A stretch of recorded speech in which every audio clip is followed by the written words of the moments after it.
একটা ন্যায় বিচারের জন্য আজ 4 দিন যাবৎ এই ঠান্ডার ভিতরে দিন রাত আন্দোলন করে যাচ্ছে। অথচ এখন পর্যন্ত এই সরকার এটার কোনো সুরাহা করে না।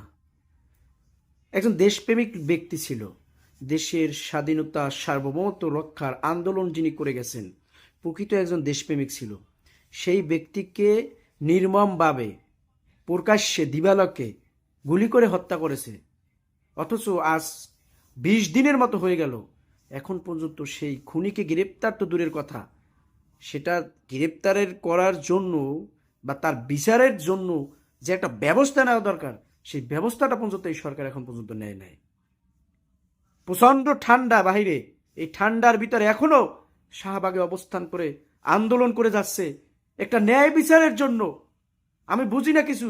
একজন প্রকৃত দেশপ্রেমিক সৎ লোক ছিল, হ্যাঁ, ওর শহীদ ওসমান হাদির তো কোনো দোষ ছিল না, অথচ তার খুনিদেরকে এখন পর্যন্ত গ্রেপ্তার করতে পারে না এই সরকার, ব্যর্থ হয়ে গেছে।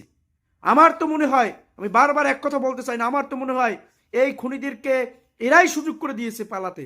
এই কিলিং মিশনে বড় বড় ব্যক্তিরা জড়িত আমার মনে হয়, যার কারণে এটার বিচার করতে কাল বিলম্ব করছে এই সরকার, এটার বিচারই করতে চাচ্ছে না।